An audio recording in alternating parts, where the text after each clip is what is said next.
درجۃ عند اللہ، اللہ کے یہاں ان کا بہت بڑا مرتبہ ہے، اعظم درجۃ، بہت بڑا عظیم، اعظم عظیم مرتبہ ہے۔ وَأُولَئِكَ هُمُ الْفَائِزُونَ، وہی لوگ کامیاب ہیں۔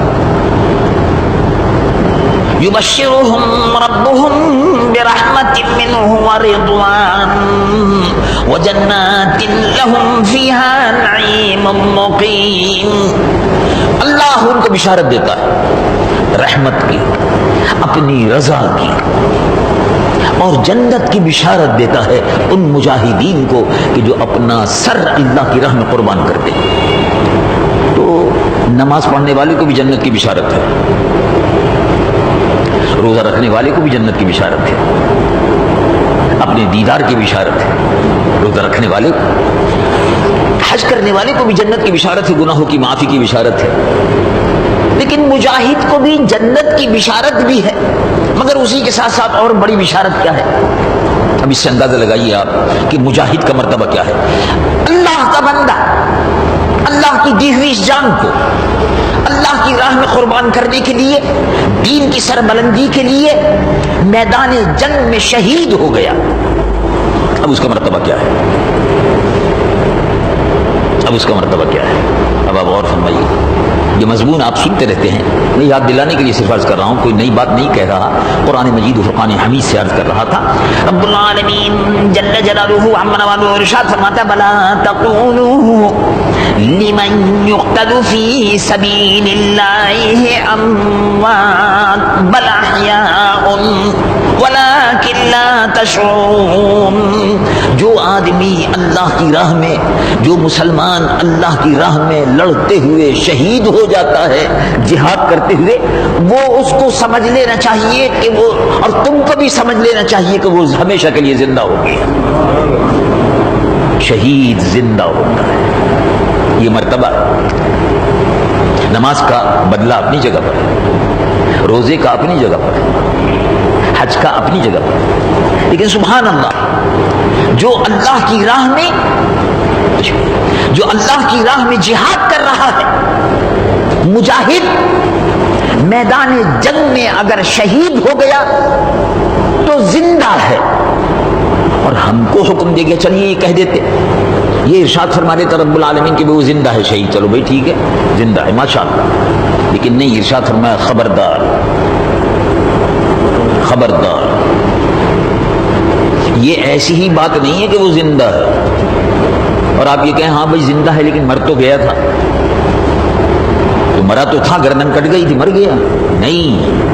رب العالمین جل جلالہ عما نوالہ ارشاد فرماتا ہے بلا تقولوا، ہرگز نہیں کہنا، کبھی بھی نہیں کہنا، بھولے سے بھی نہیں کہنا، جو اللہ کی راہ میں شہید ہو جاتا ہے اموات، اس کو مردہ ہرگز مت کہنا، اس کو مردہ کہنے کی بھی ممانعت کر دی گئی، اور جب مردہ نہیں کہیں تو کیا کہیں؟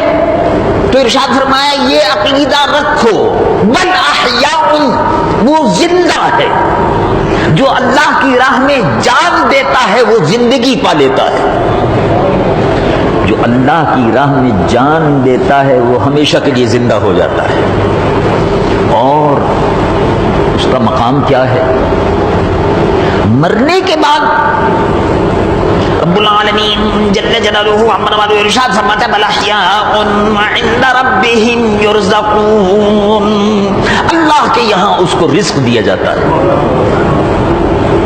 فرحین بما آتاہم اللہ من فضلہ، جو اللہ نے ان پر فضل کیا ہے وہ اس میں فرحان و شاداں رہتے ہیں، اور اتنی نعمتیں اس کو عطا ہوتی ہیں۔ میرے آقا حضور پر نور سید العالمین محمد رسول اللہ صلی اللہ علیہ وسلم نے ارشاد فرمایا کہ شہید جب شہید ہو جاتا ہے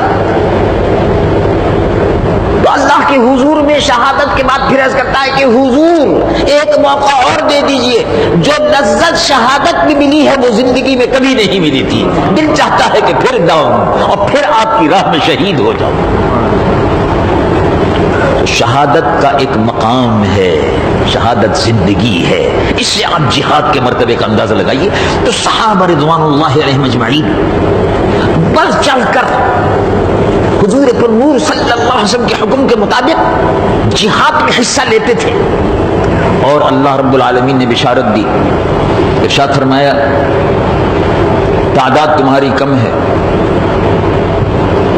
تعداد تمہاری کم ہے، بہت تھوڑے ہو۔ چنانچہ بدر کا واقعہ تو آپ سنتے رہتے ہیں، رمضان المبارک 17 رمضان المبارک بدر کا میدان اور اس کی جنگ ہوئی تھی، اس کے تفصیل میں جانے کی ضرورت نہیں کیونکہ ماشاءاللہ آپ سنتے رہتے ہیں۔ اس وقت بدر کے میدان میں 313 مجاہدین حضور پر نور صلی اللہ علیہ وسلم کے ہم رکاب تھے، اور اپنے شہر سے مدینے سے نکل کر 120 میل کے فاصلے پر، مدینے سے 120 میل کے فاصلے پر بدر کی گھاٹی میں 313 مجاہدین، ان کے مقابلے پر 1000 کافر، 1000 کافر۔ رب العالمین جل جلالہ عمن والو ارشاد فرماتا ہے فاذکروا اذ انتم قلیل مستضعفون فی الارض تخافون ان یتخطفکم الناس فآواکم وأیدکم بنصرہ۔ یاد کیجیے آپ تھوڑی تعداد میں تھے، قلیل تعداد، بہت تھوڑی تعداد، اور یہ تھوڑی تعداد 313 اور 1000۔ 313 کے پاس بہت سے صحابہ ایسے تھے جن کے پاس تلوار ہی نہیں تھی، کیونکہ تلوار خریدنے کی طاقت نہیں تھی، لیکن جہاد کا شوق تھا، بس چلے آئے۔ تو ٹوٹا ہوا نیزہ کسی کے پاس، اور کسی کے پاس لاٹھی ہے، اور کسی کے پاس یعنی بے دست و پا اس کو کہتے ہیں۔ کافروں کا ہر لشکری لوہے کا اوپر سر پر لوہے کا خول اور پورے جسم پر لوہا سجا ہوا، تاکہ تلوار کی زد جو ہے وہ نہ پڑنے پائے اور جلدی زخمی نہ ہونے پائے۔ اور مسلمانوں کے پاس زرہ، جس کو کہتے ہیں زرہ صرف 7 تھی۔ 313 میں بہت سو کے پاس تلواریں نہیں تھی، بہت سو کے پاس نیزے نہیں تھے، بہت سو کے پاس زرہیں نہیں تھی، لیکن اور غذا کا عالم یہ تھا کہ بہت سے صحابہ کے پاس کھانے کے لیے کھجور نہیں تھی۔ تو جب کھانے کے لیے کھجور نہیں تھی تو گٹھلیاں جو ہیں، کھجور کی گٹھلیاں ادھر ادھر پڑی ہوئی ہوتی تھی، کھجور کی گٹھلیاں لے کر ان کو پانی میں ڈالتے تھے، جب وہ نرم ہو جاتی تھی تو کھجور کی گٹھلیوں کو کھا لیتے تھے۔ اس سے آپ صحابہ کا اندازہ لگائیے، لیکن میدان جہاد میں موجود تھے۔ کھانے کے لیے کچھ نہیں میدان جہاد میں موجود ہیں، احد کے میدان میں موجود ہیں۔ احد مدینہ منورہ سے تقریباً 3 میل کے فاصلے پر، تقریباً 3 میل کے فاصلے پر سامنے پہاڑی ہے، احد شریف پہاڑیاں ہیں۔ اس احد پہاڑی کے ساتھ ساتھ بڑی زبردست کافروں سے جنگ ہوئی تھی۔ ابو سفیان جس کی کمان کر رہا تھا، اور بدر کے میدان میں ابو جہل اور ابو سفیان یہ سب کمان کر رہے تھے۔ تو یہ مجاہدین کی جماعت، تو اللہ رب العالمین نے فرمایا تم تھوڑے ہو، لیکن یقین رکھو کہ 10 مسلمان 100 کافروں پر بھاری ہوں گے، 10 مسلمان 100 کافروں پر بھاری ہوں گے۔ یہ وعدہ اللہ کا قیامت تک مسلمانوں سے قرآن مجید و فرقان حمید میں ہے کہ تم اگر ایمان والے ہو تو 1 مسلمان 10 کافروں پر بھاری ہے، 10 مسلمان 100 پر بھاری ہے، اور 100 مسلمان 1000 پر بھاری ہے۔ اس کا ذکر قرآن مجید و فرقان حمید میں آیا۔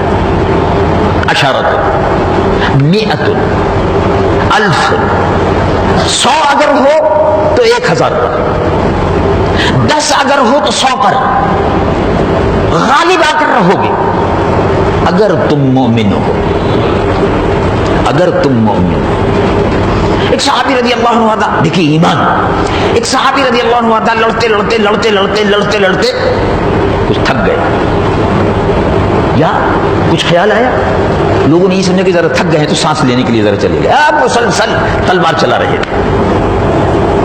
واپس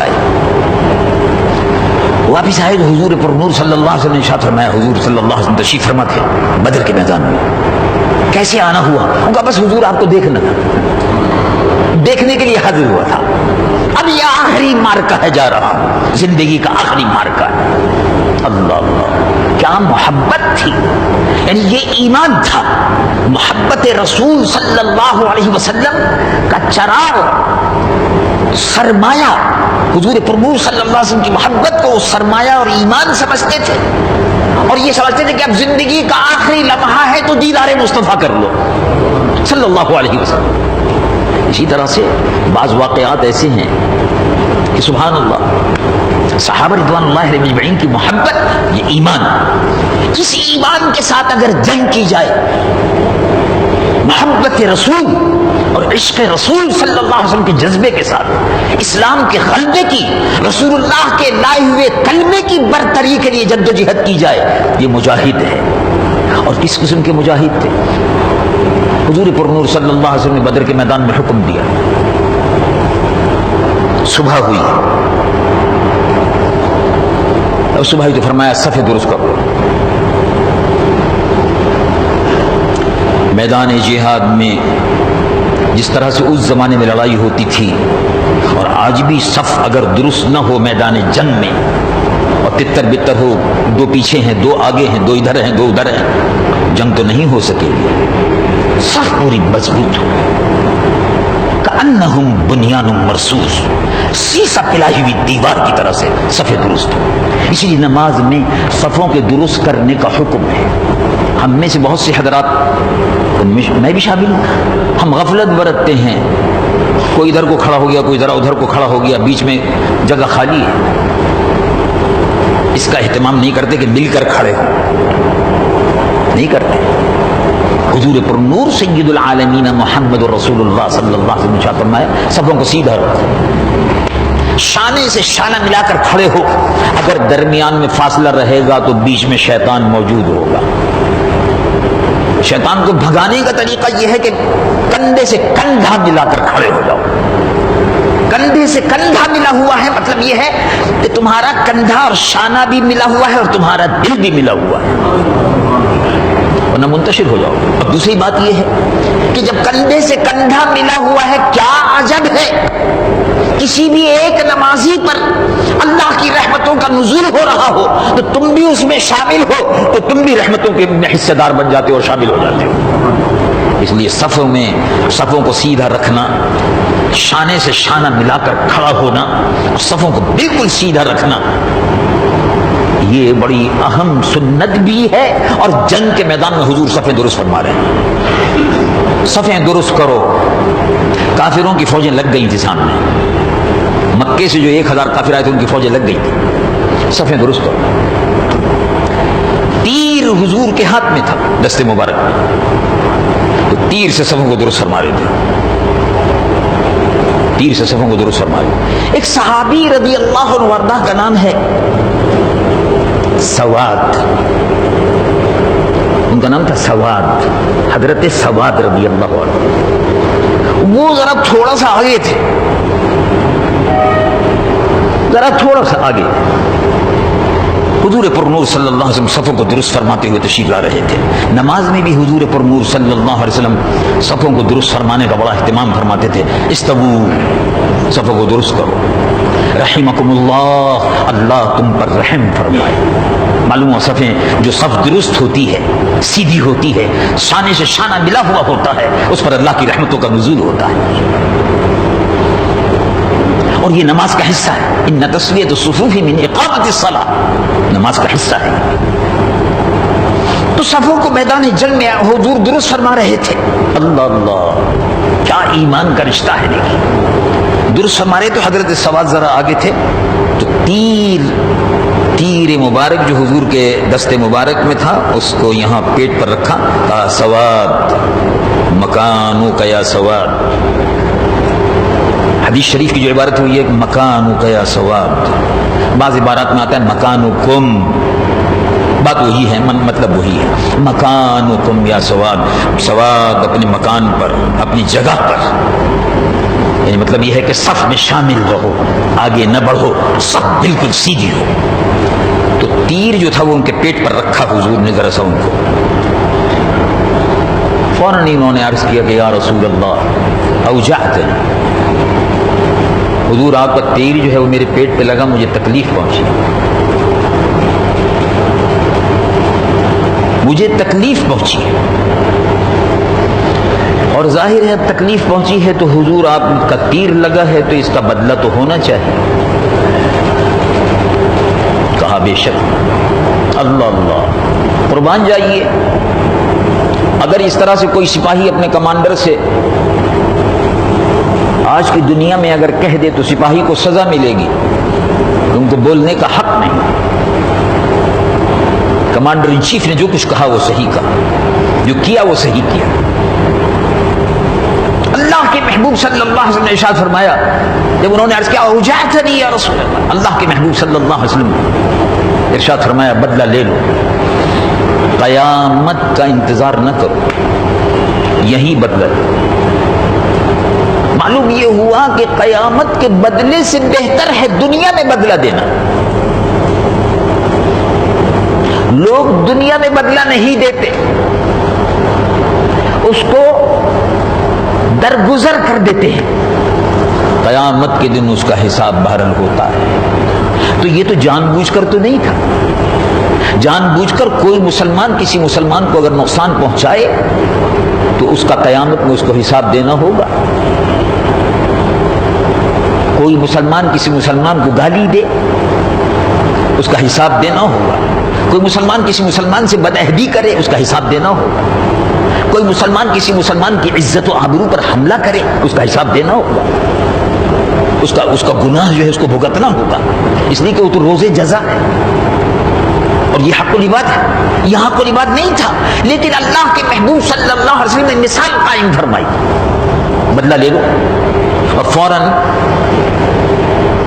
قمیص شریف اٹھا دی اور تیر ہاتھ میں دیا، بدلہ لے لو۔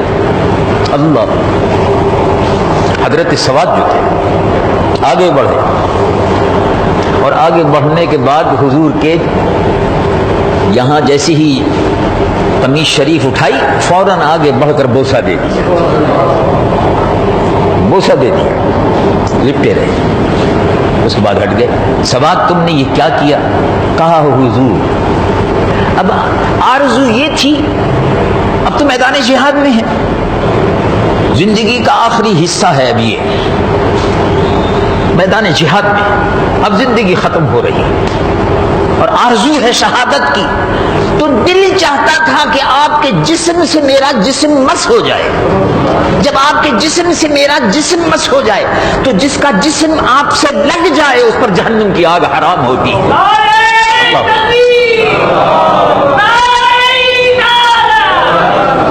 قسم بخدا یا رسول اللہ میرا کوئی بدلہ لینے کا ارادہ نہیں تھا، تیر لگا تو ضرور تھا لیکن کوئی مجھے چوٹ تو نہیں لگی تھی، لیکن میں نے کہا کہ یہ بوسہ دینے کا ایک بہانہ مل گیا، آپ کے جسم اطہر سے مس ہونے کا بہانہ مل گیا۔